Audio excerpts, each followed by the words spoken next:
మీరు వస్తే ఆ ఛాన్స్ కూడా పోతుంది. మా మధ్య ప్రైవసీ కూడా ఉండదు. సో మీరు రావడానికి వీల్లేదు. ప్లీజ్ మిత్ర, ప్లీజ్ ప్లీజ్. ప్లీజ్ ప్లీజ్ మిత్ర, ప్లీజ్ మిత్ర. నో నో నో, ప్లీజ్ మిత్ర, ఈ ఒక్కసారి ప్లీజ్.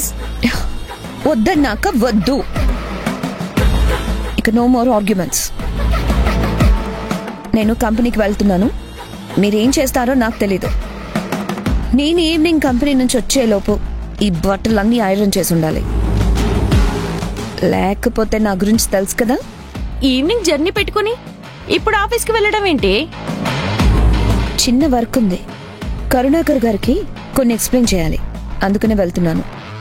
ప్రశ్నలు ఆపి ముందు పని చూడండి.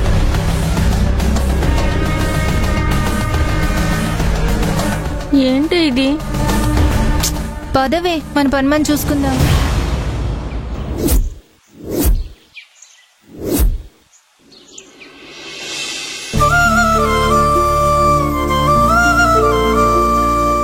అక్క, ఆనంది రా, ఇలా కూర్చో.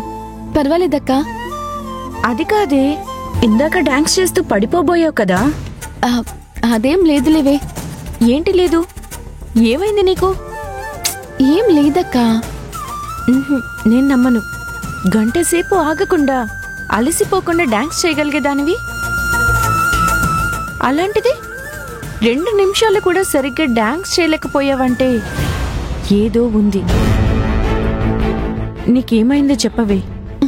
అక్క, అదే రాత్రంతా బస్సులో కూర్చుని ప్రయాణం చేసి వచ్చాను కదా, అందుకే అలసటగా ఉంది. కళ్ళు తిరిగినట్టు అనిపించింది. అంతే. అంతేనా? మా దగ్గర ఏమైనా దాస్తున్నావా? అయ్యో, నాకు అదే అనుమానంగా ఉంది ఆనంది. రా మారా, ఇప్పటిదాకా అక్క కంగారు పెట్టడం అయింది. ఇప్పుడు నువ్వు మొదలు పెట్టావా? కంగారు పడకుండా ఎలా ఉంటావమ్మా? అదే కదా, ఆ మధ్య నీ కొంట్లో బాలేదని చెప్పావు. నిండు కుండలా నిగనిగలాడుతూ ఉండేదానివి.